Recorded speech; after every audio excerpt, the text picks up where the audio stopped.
Oh, I think my camera was on. All right.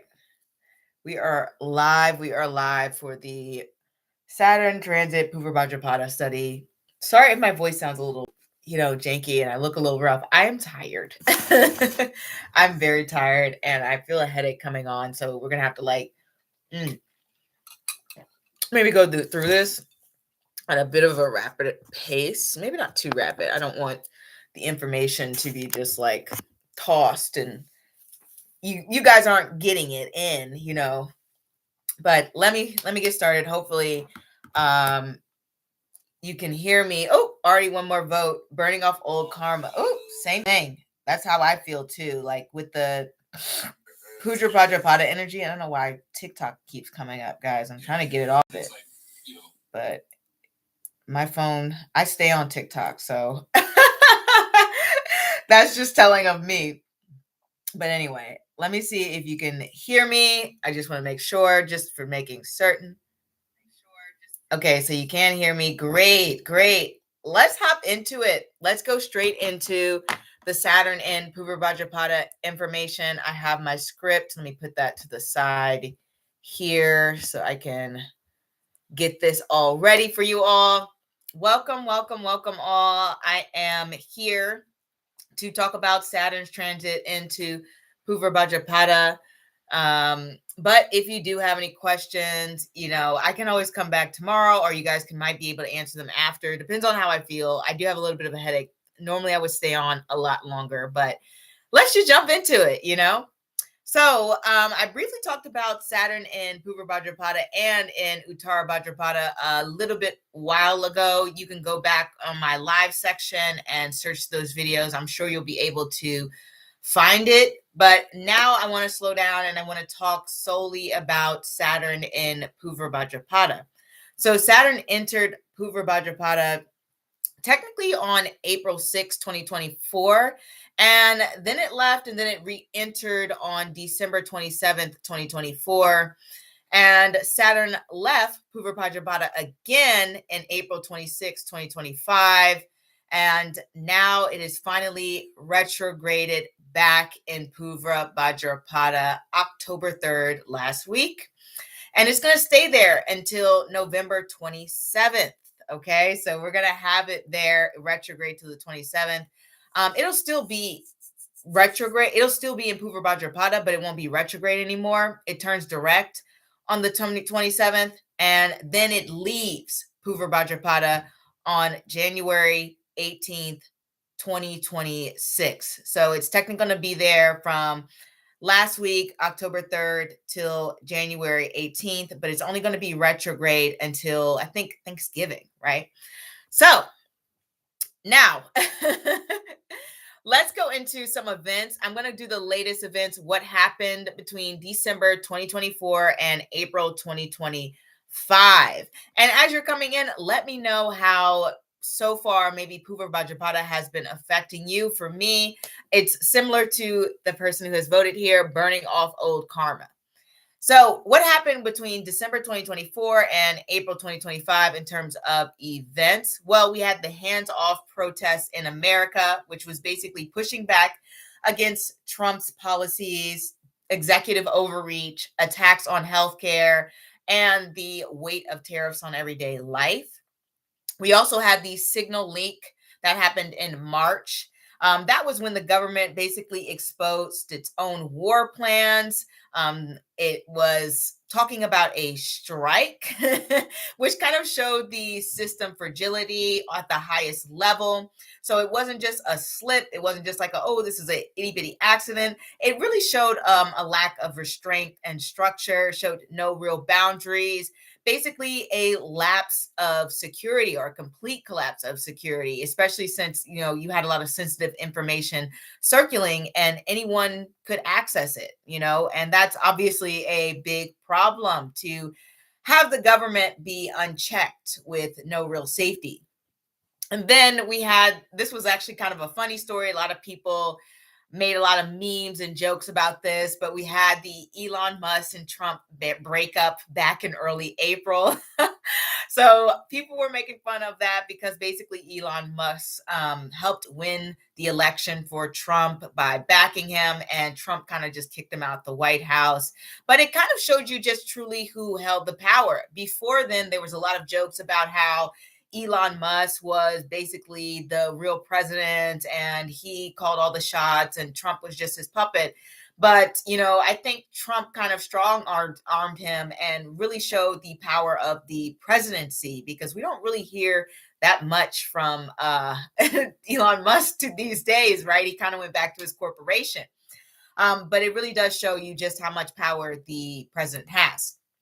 We also had the stock market sell off and Liberation Day with the tariffs in early April. So that caused the stock market to, I wouldn't say crash, but it went down pretty badly. It was about 1,600 point Dow drop, which is pretty, pretty tough. Showed a lot of global volatility. And basically, the irony is that the liberation is actually a lot of Jupiterian influence, because Jupiter is known for being the great liberator. So it's actually kind of funny that he called it Liberation Day in that way.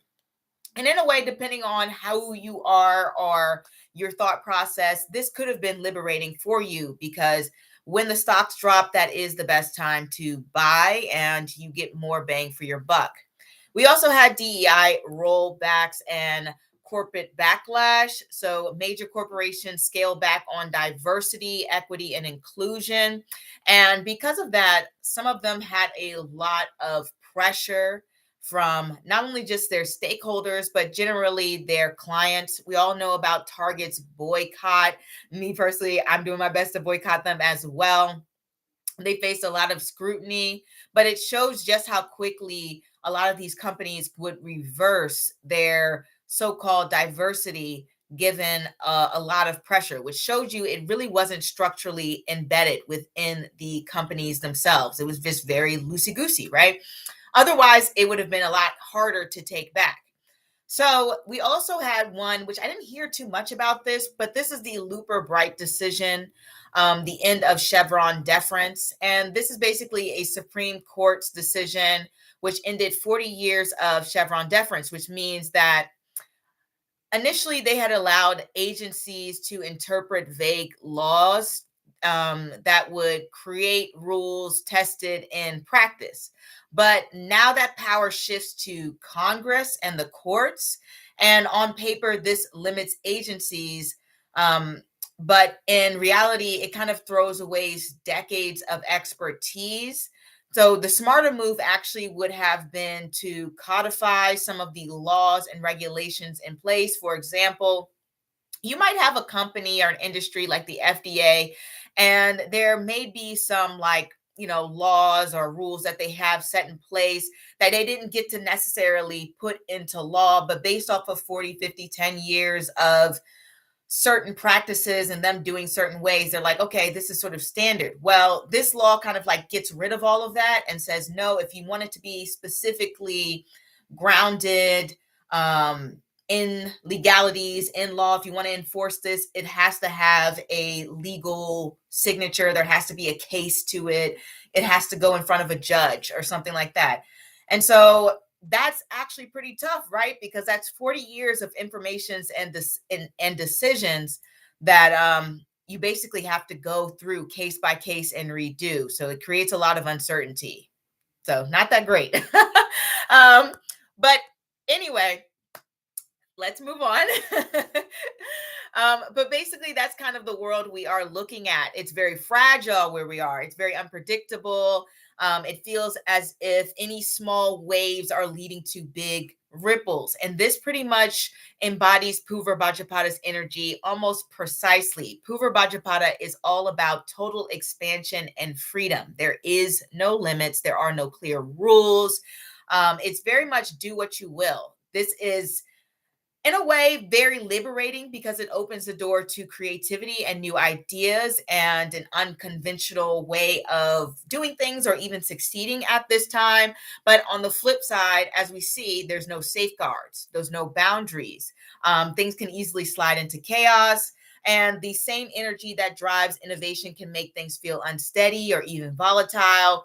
That balance between freedom and disorder, we're seeing it play out in real time on the world global stage. So we have a lot of themes of authoritarian reach. We have a lot of themes of system fragility, market volatility, the power of illusions broken, meaning like, we had this illusion with Elon Musk being the real power, but really it's actually Trump. And we have a lot of institutional uncertainty. So this is all of the vibes of Purva Bhadrapada. Now I want to go back and talk to you guys about the history. Hopefully I'm not boring you guys. You can always, take a little break and come back. This is going to be up on the channel for viewing. I know some of you guys aren't super into the transits, but I really want to get into this. So we're going to go into the history. So the last 30-year cycle of Saturn and Purva Bhadrapada was in 1995 during the buildup of the dot-com bubble. So the internet existed as more of a whisper in everyday life. If you remember back in 1995, 1996, I certainly do. The internet was there, but it was like, it's who needs it like that, right? But generally, it was just a whisper in the background. It was hyped in headlines, but it really wasn't integrated that much into routines. We weren't walking around with the internet in our hands like we do now with our phones. So it was very world-changing technology, but a lot of the people at the time got a bit ahead of themselves. Okay. So this was also a year of major breakthroughs in technology and commerce. Microsoft launched Windows 95, and that pretty much changed the name of the game. We all still use Windows today. Well, maybe not all of us still use Windows, but Windows is still a big brand today. Changed how households interacted with computers, made PCs more mainstream. So more people were buying PCs into their home. And at the same time, this is when eBay launched, right? I know, one of the first basically e-commerce websites. Now there are tons of them, but eBay was one of the first. It was out there and it's still around today. Shockingly, that's a pretty incredible run for a company, right? Very years ahead of its time. Also, during this time in 1995 to 1996, there was one of the biggest political shifts in the decades. It happened during the 1994 midterms. Republicans broke a 40-year streak of Democrat dominance in Congress. And by January 1995, they had taken control of both the House and the Senate for the first time since the 1950s. So this happened basically because people were very frustrated with Bill Clinton's presidency, which, you can go back and see why. He failed a lot of healthcare reforms, new taxes, and there was a sense that the government was overreaching again, right? And at the same time, you had Greenwich. Sorry, I always struggle with his name, Greenwich. Rail conservatives and what he called the contract with America. In plain terms, the contract with America was basically telling everyday voters, hey, the government is interfering in your lives. We want fewer people taking these government handouts. We want more accountability. We want you to keep your whole paycheck. Let's lower these taxes. There's too much of them. We're spending so much on debt, and inflation is just eating your income, and your neighborhoods will be safer if you vote for, this law. And, we're going to have tougher laws and less tolerance for criminals. And all of that was going on. And also, you guys, if you're coming in, feel free to like. I would really appreciate it. I just put a lot of effort in. So any like would make me feel really good. But this was the first time in 40 years, basically, as I said, the Republicans had unified a national agenda. That really wasn't a thing before. The Republicans were a little bit split. But they were able to flip Congress because they came together and they were like, hey, this is our plan. This is our goal, kind of like now. And they still move in this very unified way because it works for them. They move in this Make America Great way. They move in the, what was the one before Make America Great? Oh gosh, I can't even get into it. I'll have to look back, but they move in this unified way. They have a unified message and they will just basically push it out. And it started around this time, 1994, 1995, and it has been great for them ever since. But I do want to say basically I thought that it was interesting that a lot of this basically Republican dominance that happened last time when you had Saturn and Purva Bhadrapada happen the same time here again. So I thought that was kind of an interesting thing. But anyway, we also had the O.J. Simpson verdict back in 1995. This was obviously a very defying time because you had a lot of polarizing perspectives. Basically, a lot of Black Americans were like, you know what, this is great because whenever we go through the system, it is a disaster. We get way more punishment. There's way more inequality. It's a nightmare. But then other Americans were kind of like, oh, this is unjust, this is unfair, this is the justice system not doing its job. So it really caused a little bit of a culture frenzy that was going on here. And it had wall-to-wall coverage. And I want to say this was probably the first time that they had wall-to-wall coverage at this level for a trial. Now it's kind of normalized, but back then this was not the thing. Like, you did not have wall-to-wall coverage of celebrity news or murder trials or all these sorts of things. It became national theater. So I love how we're going into the theme of Purva Bhadrapada, showing that it just exposes everything. And that's part of Purva Bhadrapada's energy. So if you feel like in your own personal life that a lot of things are being exposed or revealed, or you're like, this is too much information at once, that's very Purva Bhadrapada. But I did want to talk about everyday life for people. So essentially, not everybody was, hi, love your channel. My moon is in Purva Bhadrapada. Oh, wow. You must be a very smart individual. I like Purva Bhadrapada people. Generally, they are very creative, smart, and also very thoughtful. I've noticed, just in my opinion. They do their own thing. So I like that. But as I was saying, with everyday life, oh, don't forget to vote on the polls. Let me know. And if it's something else you relate to, or you feel like you're going through personally yourself, like you said, Kinetic Angel, your moon is in Purva Bhadrapada, so you're feeling this energy a lot more. So let me know what you're feeling in your life and how you are interpreting things. What's your moon nakshatra? I've always been curious. I'll reveal that maybe at a later time. I want to keep it secret for now. But I will reveal at some point, But a lot of astrologers like to keep our things secret. But I am curious if you're Purva Bhadrapada, like what you are going through. I think I know maybe a few people, and it's just a lot of heaviness and responsibility, some breakups, some losses. Maybe some people are going through some good things in their life, maybe some celebration and happiness. But I know Saturn's energy can be heavy, especially in Purva Bhadrapada. It can feel like you're going through trials and tribulations. Daily life. Let's get into that from 1995 to 1996. So basically, daily life was pretty good. And, even speaking from my perspective, I think it was pretty good back then. It was a lot of optimism and ease. The economy was strong. Unemployment was low. Technology was like I said, beginning to seep into other people's homes. I want to say, another thing that happened, Match.com launched in 1995, one of the first internet dating sites. Like, it's crazy because it shows like the hints of the future back then with Saturn and Purva Bhadrapada, and how it was launching into this area of dating, which you don't normally associate Jupiter with dating, but you should, because it rules, husbands. But but it's like it showed this new way of dating that was coming on that no one could really predict, because now online dating is the number one way that people meet their significant others, or people form relationships. And Match.com obviously owns most of the popular dating sites. I think they own Tinder. I believe they own Hinge.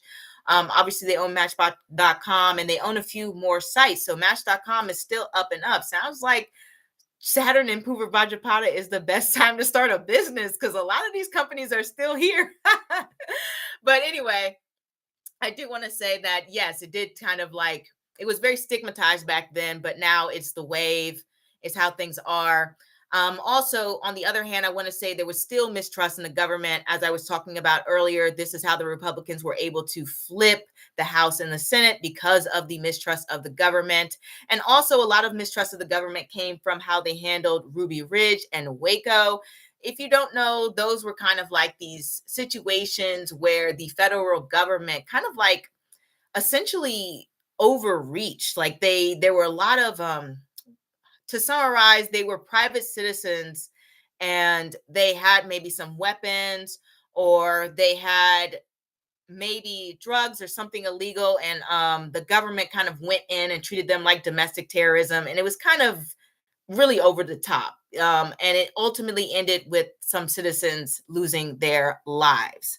So there's that it wasn't good. It really wasn't. And also during this time, there was the Oklahoma City bombing, which was a direct reaction to Ruby Ridge and Waco. So I want to say that. LOL fair, I don't share mine. Usually people, especially in real life. For me, this transit is definitely feeling terrible. I'm so sorry. Like I have a lot of unfinished karmic tasks to finish, lots of conflict with family. Interesting that you say that about starting a business, because I've been feeling really drawn to committing to mine more currently. I definitely think you should. It sounds like, with all of the issues going on in the world and the heaviness, it might be good to throw your creativity into your own business and growing something, especially since this seems to be a good opportunity to do so. But I'm very sorry you're going through all those tough times and having that heaviness in your life, because that pretty much matches what the other Purva Bhadrapada people that I personally know is happening in their lives. That they have, man, it's tough. I mean, it's really tough. But definitely channel that energy into growing something that can be beautiful and sustainable for you. And who knows what it can blossom to? It can be really something amazing. All right, I do want to say that. But and then let's get into the echoes from then versus now.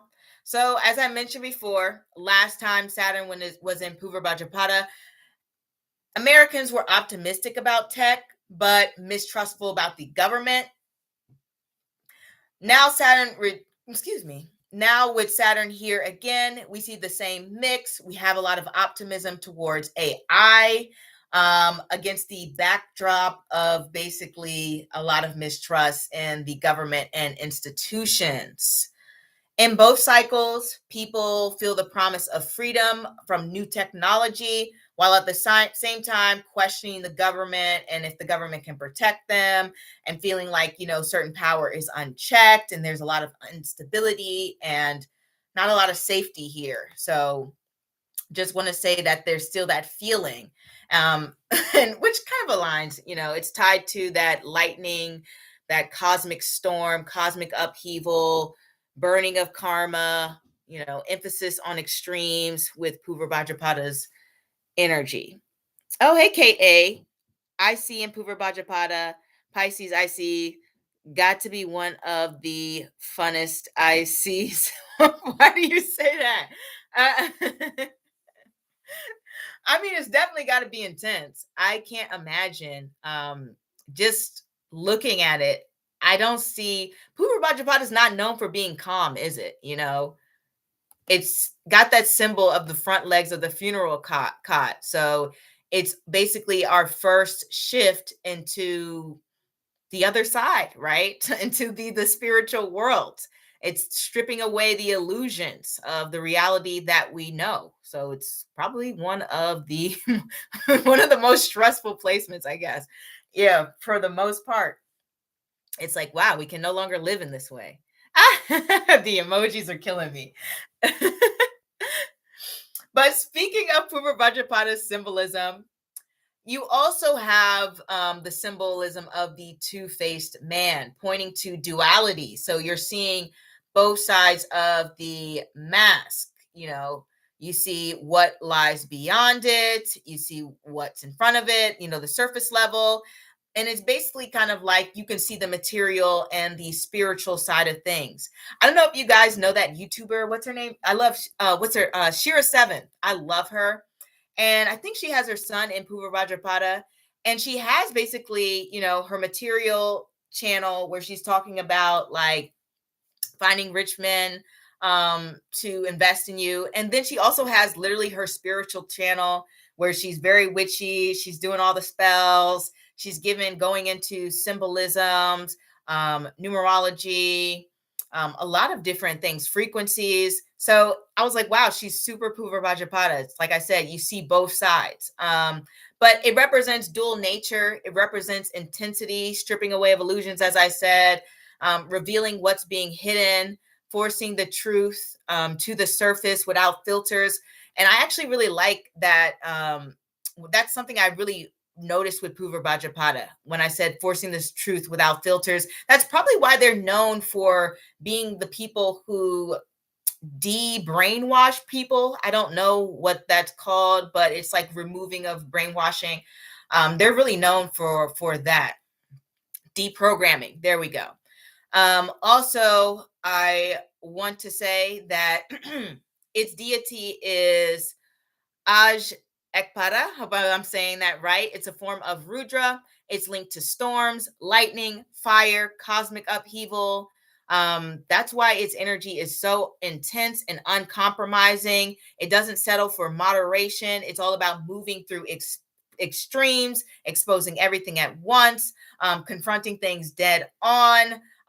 Very demanding type of energy. And we can even look at the overlap between the 90s and now.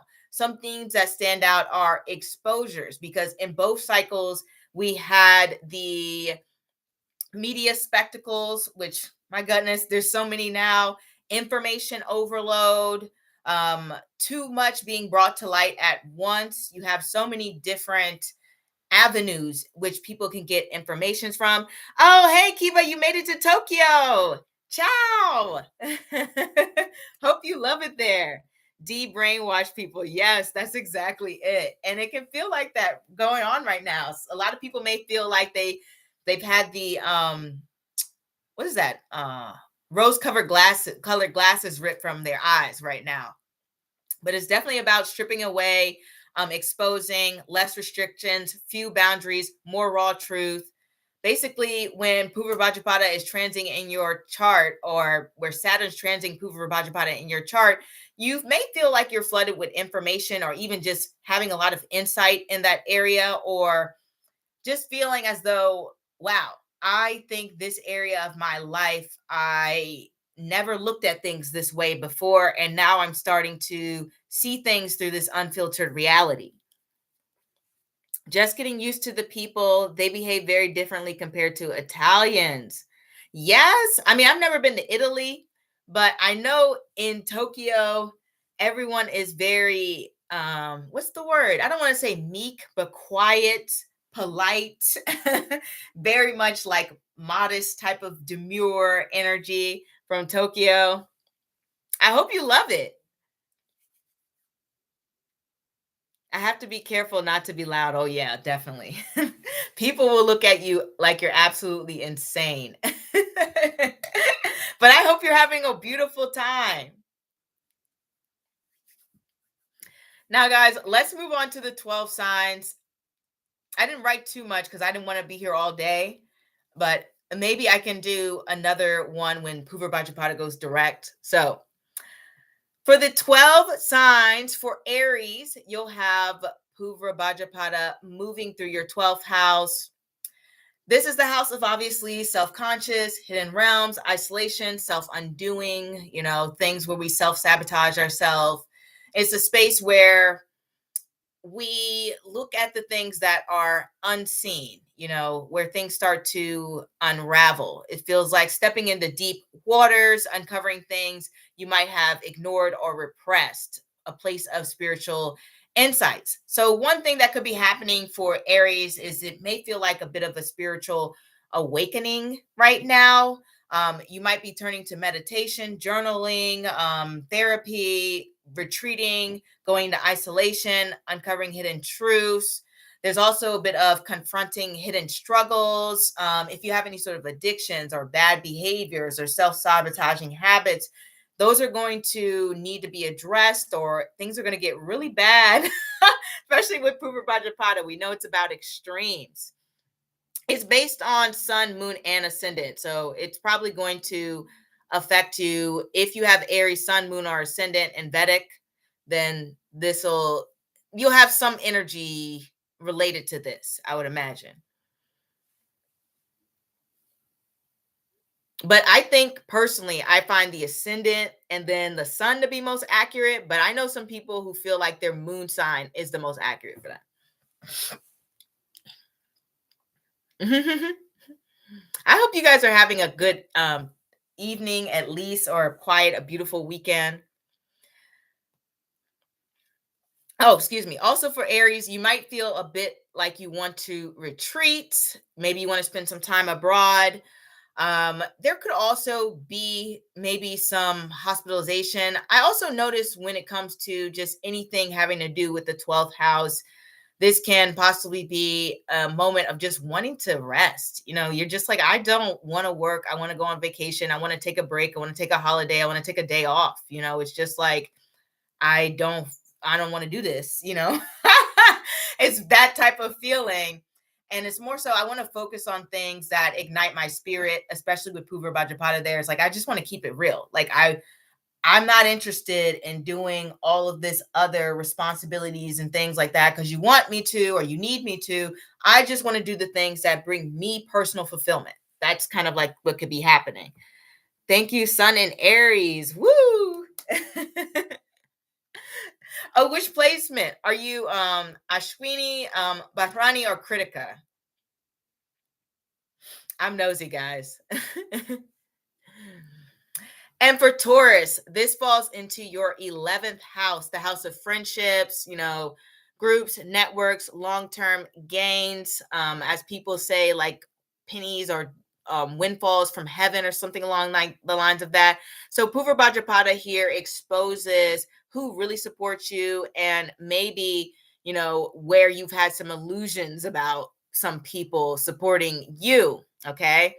It's also about like realizing who's aligned with your bigger vision and who around you is there for maybe just convenience or something along the lines of that. And this can also be about recognizing some things about your own dreams or your own desires that you want to accomplish and having some of your own motivations revealed to you. Because sometimes we don't know ourselves as well as we think we do. This can also be a time where friendships are tested because this is known as like, the two-faced. That's one of their symbols. This can represent, two-faced allies, people with hidden agendas, those things being revealed. Doesn't necessarily always have to be negative. Sometimes it could be a hidden friend, it could just be somebody who has your back that you didn't think had your back, right? There's that. You can also find that in that same vein, you might be able to have some people turn onto your side. You know what I mean? Like some people who you felt were ops are now suddenly becoming friends. Sun and Barney, Virgo Pada, and Mercury and Ashwini, and Venus and Aries. So you got like all the sort of Aries placements, really. So I'm sure this is really affecting you and what's going on in your life. You're probably really feeling that sense of 12th house energy there. I would imagine you want to slow down somewhat just because with Saturn there, it wants to slow everything down. Oh, also, I want to say something with Taurus. When it comes to financial gains, it can be a sudden windfall, but I would imagine just because it's Purva Bhadrapada, it's like something that you have been working hard towards. It's not like I played the lottery and I won. It's more like, I was working towards something and boom, I've got a lucky break or something. Like if you were starting a business, it's like, boom, I got a really good client and they're paying me for this thing, that would be something along the lines of that. Saturn ultimately wants you to work. Jupiter is going to give you some opportunities, but you still have to put in that work with its energy. This can also be about joining organizations and essentially, seeing what fits your narrative and what doesn't. Like, where can you feel like you fit in? Okay, that's something that could be going on. Yes, people's true colors have been strongly coming out. Ooh. I'm not surprised. I'm really not. But that's definitely the time period right now for everyone. Now, for you Geminis, this is in your 10th house: career, public roles, reputation, status. So with this transit, this is going to strip away any illusions that you have about your professional path or even your work environment. So you may even feel like somewhat exposed, or maybe you find that other people are exposing their characters within the work environment, or you might even, maybe it's not even their characters. Sometimes you can just see the way systems and hierarchies play out, right? And you're starting to learn more about your company, like, oh, this is what it really takes to be promoted, or this is the type of people they really value, or I don't really know if they are viewing me in a light where I will be promoted, things along the lines of that. Like, certain things start to become more difficult to hide with this placement. So at this time, this can also represent reputational shifts. Whether that's good or bad, that's going to depend on your chart. This can also represent sudden promotions or even just more responsibilities, because ultimately this would be Saturn in your 10th house. And with Purva Bhadrapada, it can bring more responsibilities. Now, will you necessarily want them? Probably not. Just looking at the placements and the combination coming together, probably not. But you may have to do it just because it's like some type of karmic burning, as we're talking about from a past life, that this has some link that you don't even know about. This can also represent some challenges with bosses, maybe even coworkers. Generally, with Purva Bhadrapada, it's going to bring about a difference of perspectives. There we go with that two-face man thing again. But generally, that's what it does in the work environment. It's like, you have your way of doing things. I have my way of doing things. I don't know if my way is necessarily the way you think I should be doing things. And you might even feel a pressure to succumb to that, but you're more than likely going to want to remove yourself from that type of environment if you feel pressured. That's just the nature of Purva Bhadrapada. It wants to be free. And then also, with some Gemini risings, or if you have Gemini in your sun, moon, whatever, you may even just quit, or you might at some point lose your job. That can happen as well. Not to scare anyone, but it's just that happens with this transit sometimes. Cancer, with Purva Bhadrapada in your 9th house, Saturn going there. We have your belief system, your higher education, law, philosophy, sometimes HR, legal matters, and sometimes it can represent ego. But this is basically the house of guiding principles, mentors, and big picture truths. With this transit, you basically will strip away any illusions and ideology, especially when it comes to education being stripped away. You might even confront what truly resonates with you. You know how sometimes we can be in this state of mind that's very dogmatic, and we think this is the only way to do things, or this information is the truth. When Saturn and Purva Bhadrapada comes here, it's just like, ooh, maybe not. And you might even find yourself confronting a belief system that just no longer stands. It doesn't have a leg to stand on anymore.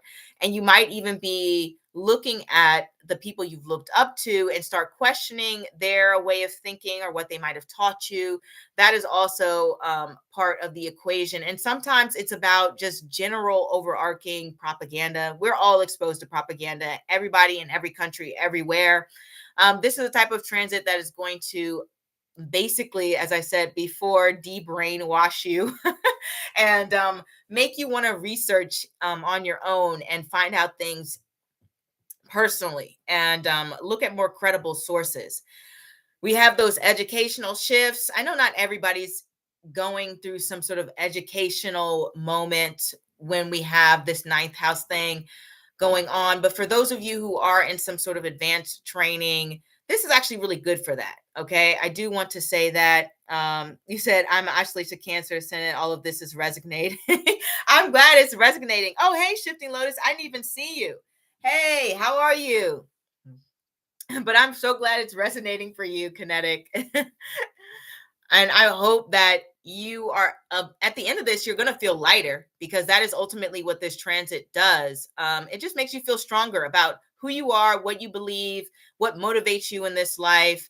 Also, for some people, this can be legal matters. Yeah, it has been a long time. I haven't seen you. I love seeing you come by. I love all the familiar faces, just to be clear. But as I was saying, yeah, this can definitely represent some legal matters or something to do with immigration, visas, court cases. And sometimes it's just the media you consume, where you might start looking at it a little different, where you're just like, why am I watching this stuff? Like, this doesn't make me feel good, or I don't feel like I'm learning things from this, or I don't know if I even align with this anymore. Sometimes you go through like your list of people you're subscribed to, and you're just like, I like this person, but I don't know if they resonate with me anymore. You know, it's not personal. It's just like you've grown in a different direction and you've dropped it. And that can be the ultimate thing that happens. It's not always revolutionary, but I will say Purva Bhadrapada is extreme. So for most people, it will be a little bit revolutionary. Now, Leo, this is obviously, sun, moon, rising. It's in your 8th house, and this is about transformation, intimacy, shared resources, and morality in a sense. Honestly, this energy here is very much like uncompromising, especially when it comes to relationships. You can definitely learn a lot more about people who you are, it doesn't necessarily have to be intimate with, because sometimes we just look at things romantically, but sometimes it's just people who are in your life who you have a personal relationship with, and you might feel like you're learning a little bit more about them, for better or for worse. Things could be happening in that area, domain. Sometimes it may even feel like, how do I say, like people are involving you in their business. You know what I mean? Like, you're like, how did I get involved in this? Sometimes there's that moment going on. I have Mars and Leo in the 8th house. So yes. Man, you guys are you guys are experiencing a lot right now. But I will say with this, it's actually really good for finances. As I mentioned earlier, this does seem to be a really good time to start a business, start investing in something. Anything now has a great potential to transform and grow tenfold. So if you're looking for that, then go ahead and do it. This can also just be a lot of soul searching. Sometimes when we go into this, Saturn Purva Bhadrapada energy with burning off karma in the 8th house, it really does have to do about addressing some psychological hangups or moments that you have had in your life that may have been tough, any sort of trauma that needs to be addressed, because generally what Purva Bhadrapada is going to do is going to bring you to a state of mind where you might be in a very self-destructive place, and you're like, oh wait, I finally need to really address this because I'm actually going a little bit off the rails. So that can happen sometimes for some of you Leos, but it's not always bad. Sometimes it's just a personal transformation. You have a health scare. You're like, I've got to change my life. I've got to eat healthy. I've got to exercise. I've got to make sure that I'm drinking enough water. And you do all of that. The 6th house isn't the only house for health. 8th house has to do with health as well. Also, this can be about like finding out who's truly loyal to you. And for some people, depending on who you are as a person, maybe you're engaging in some secret relationships yourself. I'm not here to judge, but that can happen as well. Oh, and also sometimes things about inheritances can be revealed, or you might have like, oh wait, I have to pay how much in taxes? Like that kind of moment when we have this. Now for Virgo, sun, moon, ascendant, this is in your 7th house of partnerships, contracts, relationships.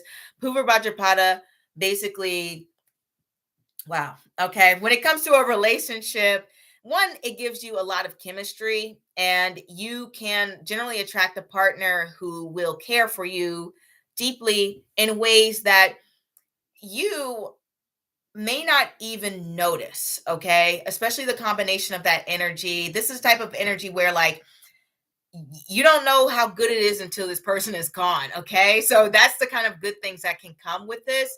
But then at the same time, if you have a pattern of choosing partners who aren't the best for you, this may even bring this to an extreme point, and you're going to finally sort of confront any sort of hidden narrative that you might have for yourself and say, actually, enough of that, and you create new standards within your relationship.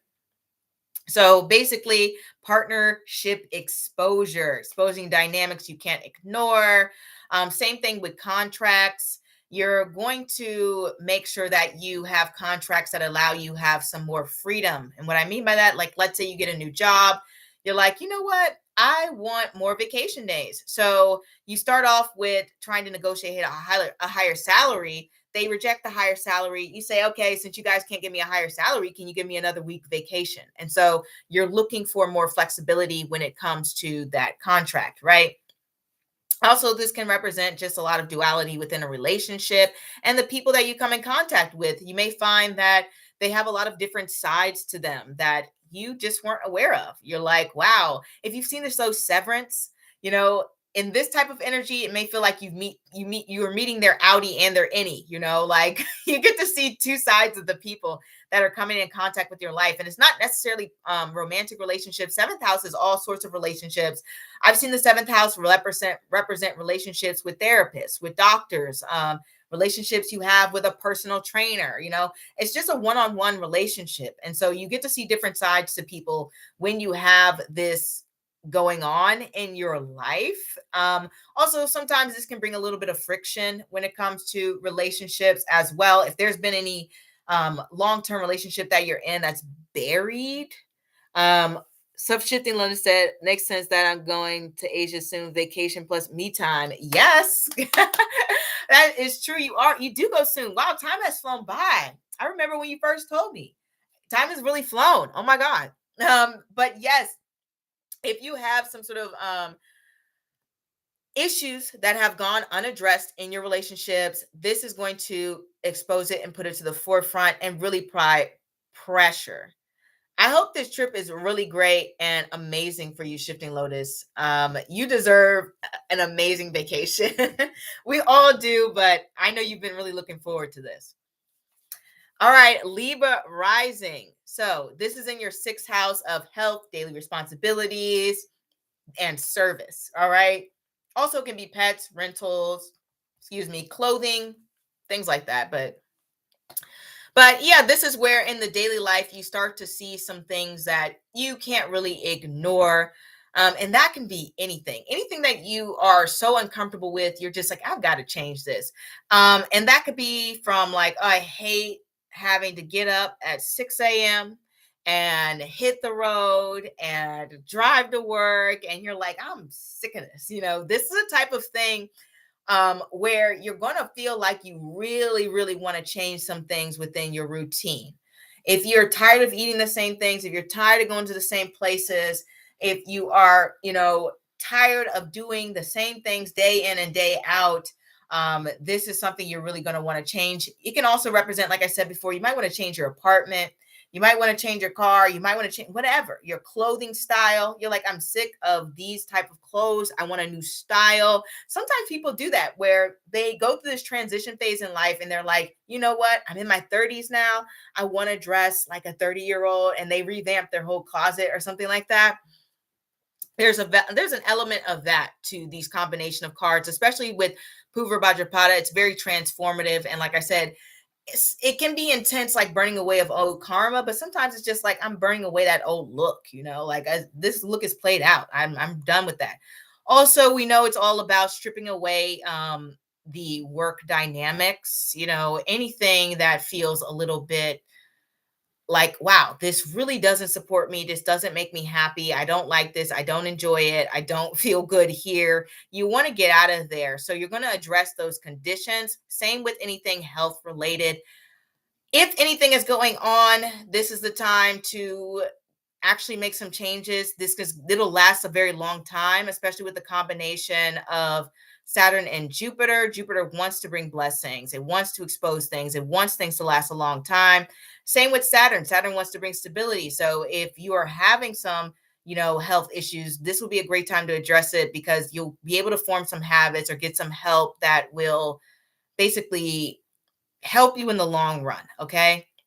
This can also be a time where you're looking to secure a better workplace. Sometimes we get caught up in toxic work cultures or systems or with coworkers.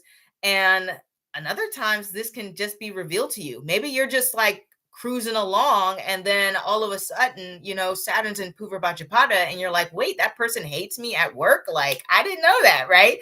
And now that's being exposed. But generally this can be you can be pulled into very like demanding situations where you're expected to step up. There's a lot of that energy with Purva Bhadrapada of proving yourself. It's all about being tested with Purva Bhadrapada. So you're definitely going to be tested in your workplace environment. We're going to see what you can do. We're going to really work you like with this placement, with this combination of placement. So if you're a Libra rising, all of that can be going on for you. You're definitely going to want to change where you live, your routine, all sorts of things. You're going to feel a little bit uncomfortable. When we have you Scorpio risings here, our beautiful Scorpio risings, we have this going in your 5th house of creativity, romance, children, and joy. This is a place where you express yourself and take big risk. It's also your place of natural talents as well. So Purva Bhadrapada intensifies themes of basically the highs and lows of, I guess, pleasure, art, relationships, all of that jazz. So you may really be thrown into some relationship extremes, dating extremes, creative extremes, things along the lines of that. It's good because sometimes it brings about like breakthrough energy. Like, oh my gosh, I feel so inspired. I feel like I want to throw this thing and this thing and this thing out there. And then other times, it can put you in a space where you're like, I don't want to do anything but create, and so you actually get pulled out of the practical reality of day to day, and you start to lose a little bit of motivation in those things. That's a little bit more extreme, but that can happen. But generally, it's going to be good for breakthroughs and even pushing yourself, hopefully not too far. When we're talking about romantic exposure in general, do you think that Saturn and Purva Bhadrapada will hold overly materialistic people and companies accountable, like a start of dismantling anything that isn't spiritually aligned? You know what? That's a good question. And from what I've seen, I don't think so, because Purva Bhadrapada it doesn't punish materialism, it has materialistic elements to it. I think with Purva Bhadrapada, it's all about trying to figure out that balance between both and not wanting to go too extreme on either end, which is why it's known as that testing period, because they don't know where those boundaries are. That's Uttara Bhadrapada who knows the boundaries. So I don't see it as like a punishment type of planet, but I will say if companies are being way too materialistic, the bubble doesn't usually pop until like more of a punishing planet, like a Venusian planet. Like I know the last time Saturn was in Purva Bhadrapada, we had the build up to the .com bubble. But the bubble didn't burst until Saturn went into Barney, so the Venusian ruled nakshatra, which you look at all that Bafrani theme stuff. It's all about like holding people accountable, right? That justice of Venus, and so I think you're going to need a planet like that when it comes to punishing materialism, but I don't think Jupiter does that. Jupiter's not a punisher. not generally. I mean, bad things can happen. But I feel like the dismantling really doesn't happen until maybe Revati, Ashwini, and then Bafrani. I think that's my opinion. That's my opinion. I could be wrong. But I do see opportunities. If you see, it's kind of like, I feel like right now it's like, if you can't beat them, join them right now. And then do what little good you can do in the world. At least that's my view. Any type of good you can do, be sure to do it. Even if you don't think you're going to have a big impact, you never know. I think that's the only way we can combat the companies, that and boycotting them. Let me get some water here. I may have drifted a little too far. But where was I with Scorpio? I think I was with Scorpio here. Oh, right. That was a good question, Kinetic. For Scorpio, for the romance department, you might start seeing some patterns within your own dating life. You may feel as though you are having... No, it's good. I'm here for a conversation. Where's the popcorn? I was asking that earlier. Funny. But there's nothing wrong. I'm here for a conversation.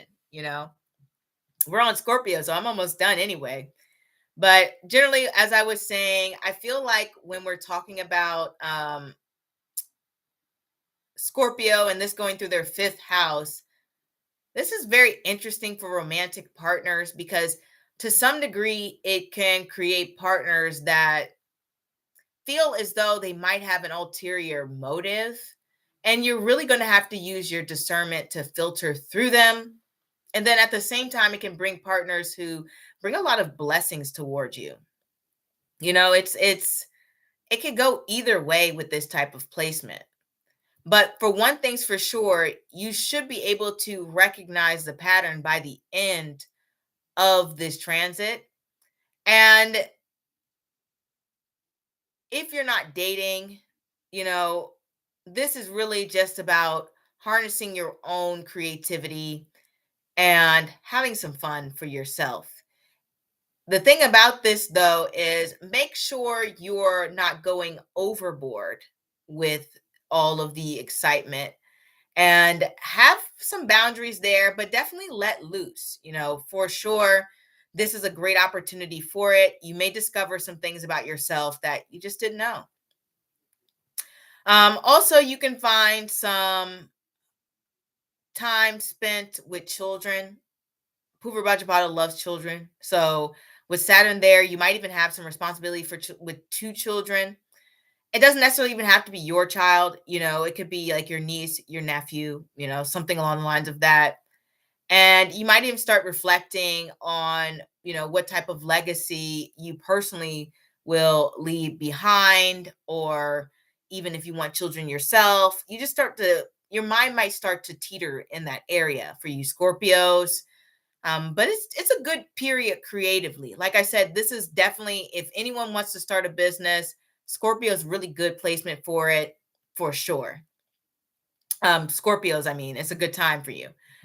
Now, Sag rising. This is your 4th house of home, family, emotional foundations. This transit can shake up your roots. And then also, this is a place of your living situations. Sometimes it's like cars or just property. I see it more as like your emotional world.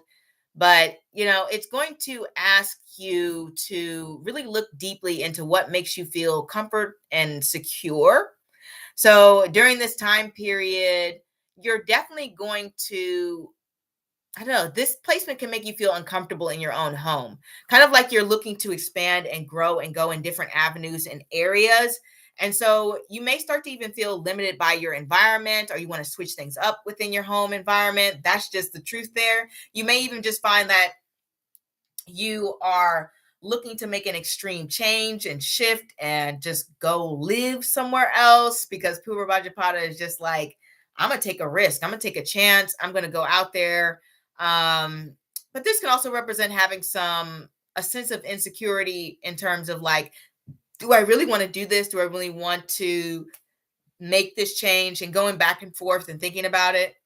Also, this can represent just like hidden tensions and family things resurfacing in that area.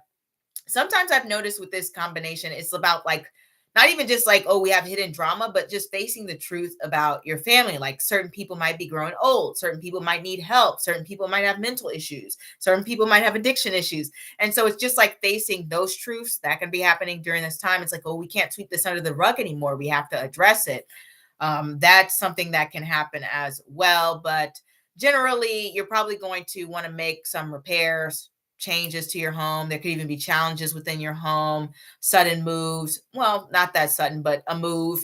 And I think this is a good place for emotional grounding because, weirdly enough, because Purva Bhadrapada is so extreme and Saturn is very much like this strict planet, it puts you through emotionally intense circumstances, but it will do it so frequently because you know how Saturn is just like it's every day, you know, we're disciplined.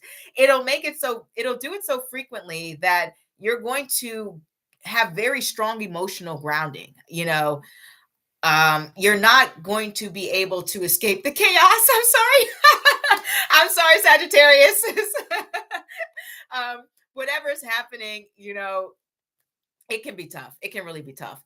But yes, you know, honestly, you will also understand your sense of security and what's real and what's illusion, what really makes you feel good. Capricorn rising, this falls into your third house of communication, siblings, and local environment. Oh, I like that emoji. This is how you interact with the immediate world. So Purva Bhadrapada here can bring an overload of information. You're learning so much is coming to you.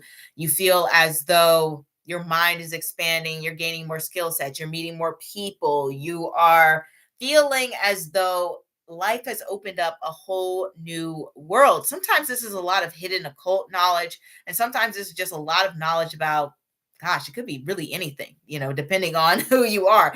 But generally, this is going to make you want to, what's the word? Control your thoughts. You know what I mean? You know how we all get intrusive thoughts? This combination is going to make you want to address that. It's going to make you want to be in control of that and to stop that from happening as much. You want to be the master of your own mind when we have this going on here. This can also make you recognize just how powerful and influential your words are when you have this going on here. This is a time period where you can hear a lot of rumors. You might even have some rumors started about you.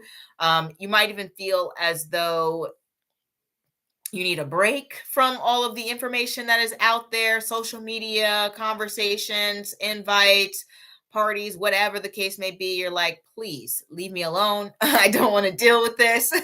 That can be happening all as well. I know as people say this can represent things with siblings. This can really be like siblings, neighbors, friends. It's just generally people within your local environment, people you talk to every day. This can even be coworkers. Third house is really just people you continuously communicate with within your life. And so when we're talking about here, people might be oversharing and you might just be hearing a lot of it. You're like, wow, I didn't know that about you, Susan. Thanks for letting me know. So there could be that going on. It's not necessarily bad, but you may feel like, whoa, this is some new stuff I really didn't know about this person. You can also feel like you want to hone some new skills here. You want to learn ways and which you can make more money, which you can bring more stability, prestige into your life, and which you can have more flexibility. You're starting to think in a more what's the word? Practical, professional way, especially with this combination of energy. It is inspirational, it is creative, but at the end of the day, Jupiter and Saturn carry both a very professional energy. It's like, I want to do things that are going to make sense for my stability. You know, it's not like I want to go, it's not, I want to go play in a field type of energy, which might be like Neptune or something. But this combination of like energy is like, I want to do something that will get me the penthouse that I want, like that, you know, something like that. Yeah, this is my favorite emoji. And I completely understand. Is that the money flying away? No way. You got to get the money flying to you. At least I see it, people using that as money flying away. But I guess it could also be money flying too. I do like that emoji though. But definitely, this is a placement where you're going to have a lot of speaking and writing creative projects that could be going on in your life. Sometimes it could be under high pressure and scrutiny because, like I said, this nakshatra will want you to prove yourself in a way. And so that can be going on for some of you. You might even feel like some communication is pretty tense sometimes, or maybe people are not choosing, but they're interpreting your communication in the wrong way. Then that could be going on. All right. So Aquarius rising or sun and moon, either one. This is your second house of finances, speech, values. This is what you own, you earn, you prioritize, you value, you possess, whatever. It's all about, exposing any illusions you have about money, even learning more about finances and what you truly value. It is also about even burning away some familiar karma when it comes to security, stability. Maybe it feels as though like you could never really get a leg up financially. This is a time period where you would be burning away all of that, and it's almost like a reset for you in terms of money, possessions, and things that you value. Okay. This can also represent money extremes at this time, where you might even feel like your opportunities with money feel like they're going up and down. Like, one day it feels as though you get a financial opportunity, somebody lets you borrow $100. The next day, you get in a car crash and now you have to replace the entire front of your car. It's like very much extreme in the money situations going on here sometimes. Generally, it's going to be positive and stabilizing, but sometimes you have to go through those extremes first. This can also be about shifting your values as well during this time period. And you might even feel as though you are moving away from your family values and thinking more of what you truly find valuable. It's not about what you've been raised on, but about what you experience, what you think, and what you're going through in your life, and then basing your values on that. Okay. And then sometimes it's like, okay, I'm not sure if I've been placing too much of value on material things, or maybe I'm not placing enough value on material things. I don't know, but it's definitely a reevaluation of your values. Also, what I notice here, just in general, is that this can represent like your words feeling like revealing more than intended, and sometimes irreversible ways. Third house isn't the only house having to do with words and speech. Your second house has to do with your speech and your words as well. And so maybe you are exposing too much of yourself, or it could possibly be that you are struggling, like me, to find the right words to fully express yourself in a way that feels like other people can accept it and take it in. Sometimes it can be about softening your approach or coming at things from different angles. That can be all about what's going on here with this second house. But generally, second house is, and Saturn there. Sometimes, you know, sometimes it's not that bad. Sometimes it's about giving you more opportunities to save money, make money. Just in my experience, I see people take the opportunity to learn the things that they didn't get to learn in school when it comes to finances. Maybe they never heard about a high yield savings account. So now they learn about a high yield savings account, and that information is coming to them. Maybe they never heard about how to open a brokerage account. And so now they learn how to open a brokerage account, and they start to, build into that. They learn the difference between a Roth IRA and a 401k, things like that. These are the things that can happen, especially with Jupiter and Purva Bhadrapada. It's a lot of exposure of the information. within a financial realm or just within your own personal value system, or even just knowing things about your family. You might get some family tea here. Love this transit for Halloween because life sucks right now. So going to a haunted experience for the first time ever to amplify the chaos. I hope you like it. Are you going to a haunted house? I absolutely think this energy is great for Halloween. A lot of the Purva Bhadrapada people I know love Halloween. So you're right. It does have like this chaotic feeling to it where where you're really going to enjoy. Yes, a haunted barn. Ooh, that sounds nice. I hope they have like the actors and stuff. The actors really get me. If you go to one of those haunted barns where they pop out of nowhere, oh my goodness. I don't know why. It's like I know it's coming, but I scream every time. I think you're gonna love it though. Oh, they have the actors? Good, then you're gonna love it. It's gonna be great.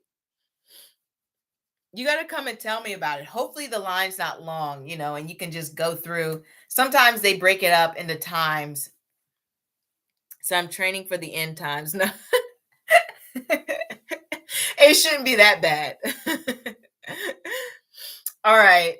Last but not least, Pisces.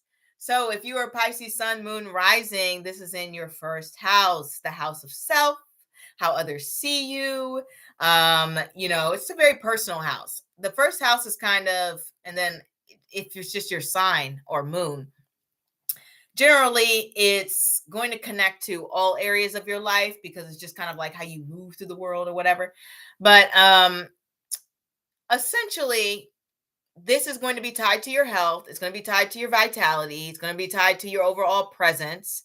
And Purva Bhadrapada here is going to expose you a little bit, If you have been the nice girl, nice guy, this is going to essentially show your true colors. Like people are really going to see you for who you are, and it's going to be hard not to show those true colors, okay? Because you're going to be placed in situations where people are going to kind of poke and prod at you and things along the lines of that. And even if you're like a very kind and sweet person, right? You get poked and prodded enough and you might just, say something that I'm not saying it's offensive, but maybe you would have softened your approach had someone come at you in a different way, right? This is a placement where you're going to be undergoing a lot of different pressure, guys, especially with this combination here. The feeling's heavy. The feeling is energetically like you want to just break free and go in a completely different direction.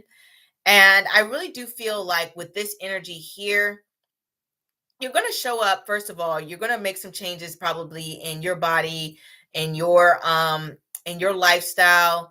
You're going to make some changes to your health, your well-being, just in your life in general. That's going to happen. And it's going to be for the better. It's going to be you trying to make improvement, you trying to bring more structure, stability into your life, you trying to burn away things that just don't make a lot of sense to you anymore, and you trying to find a way to sustain it. What I mean is, like, let's say you recognize that, I don't know, you're not really good at working in hospitality. And so you're like, oh, I've got to find a way out of hospitality, and I've got to make sure I stay out of hospitality because I recognize it's not suitable for me and my personality, right? So I just want you to know that. But yes, you're going to have a lot of public visibility about who you are. You may notice some changes, as I said, within your physical appearance.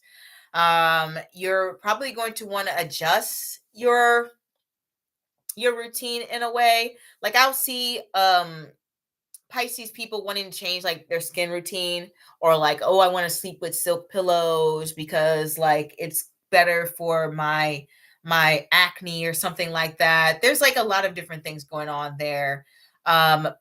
Essentially, you will not want to compromise yourself. You're going to be going through a transformative time. It's very intense. I remember going to a haunted Halloween maze and my friend acted scared at the end to spook the actors. It was so hilarious. I can't. Yeah, I did go off on 2 people and they were shocked. They came at me first though. To be honest, for Shifting Lotus, it's hard to scare the actors. They've seen everything. And I get it, kinetic. Like sometimes you just need to pop off at people. It happens, right? Like especially under this influence. But I will say one thing about it, it can make you very, very powerful. And it also will bring a lot of opportunities your way, especially just the combination of this energy. I would say Pisces people, even though they're probably not going to feel this way, you're very lucky right now to have this combination of Saturn and Purva Bhadrapada, just to be able to have these opportunities to sustain your luck.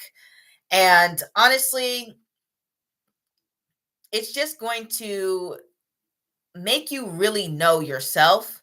And because you are going to know a lot about yourself this time, right now, you're going to be able to make some decisions that are going to be really great for you in the long run. Okay. You're going to start to be able to make better decisions that won't hurt you as much, that won't feel like you're falling into the same traps or patterns. You're breaking that, it's burning away that karma. So you're burning away a lot of karma right now, especially since this is right on you. So leaving, when this transit leaves, when it finally leaves Pisces, so it's got to go through Revative, guys, first. But when it finally leaves Pisces, you're going to feel a lot lighter. And it's going to show you just how powerful of a person you are. But generally, I think this is good. This brings a level of responsibility and that you may not have had before, but you're also impressing a lot of people, especially with that Purva Bhadrapada energy. It makes you well liked, even if some people have issues with you. For the most part, you're well liked. So that is what I have. That was a little bit longer. At least I know it usually takes me about an hour and 20, hour 15 to get through everything. We've got through everything. This is going to stay up, so any of you guys can go back and listen to whatever parts. I'm going to put in the timestamps maybe tomorrow. And thank you all for watching. You guys know I love doing my little transit videos. I get so excited about them. And I love you guys stayed on and let me know about what you've been going through and what's been happening in your lives. And I'm very excited for Halloween. I plan to go Halloween shopping tomorrow. I only want a few candles. Like, I just want to put some candles in my windows. Oh, you're welcome, Shifting Lotus. I just wanted to talk about it. I know Pluto is also going direct, but I don't want to do a video on that. I feel like Pluto's going to go retrograde and direct every year. It's not that big of a deal.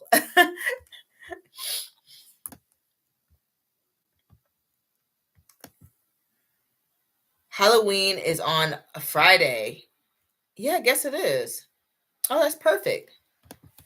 I do need to. Okay. What are you dressing up as? You know what? I don't know. I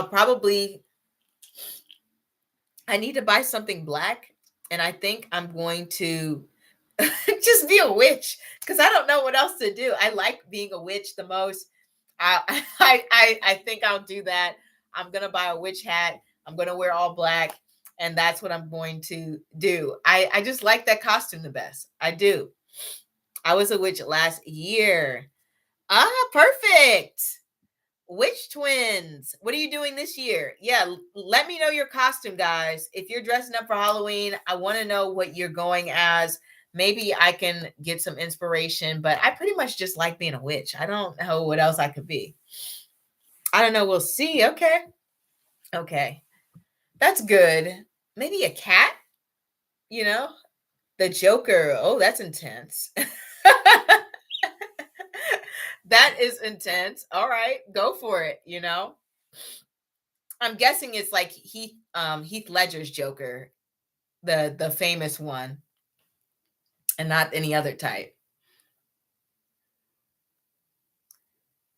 Teletubbies, stop. No, I know you're not doing Teletubbies. Like, that can't even be comfortable. Because it's like, where can you go and where are you going to sit? Yeah, that is commitment.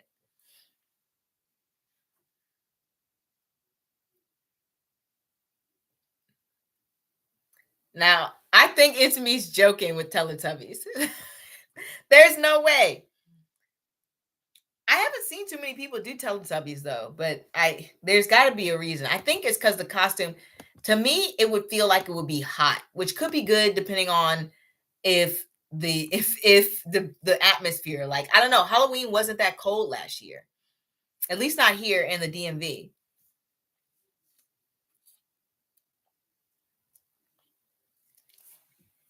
I'll figure it out.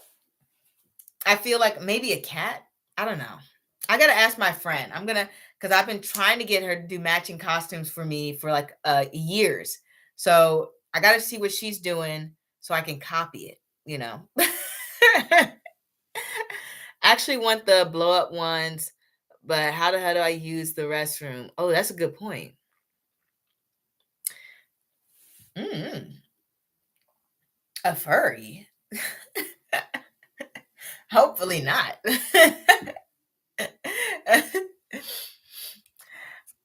All right, guys, I'm going to close out and I'm probably going to go to bed. I'm going to wish you all a good night. And I can't wait to hear about your real costumes for Halloween. We have a few weeks, just about 3 weeks till Halloween.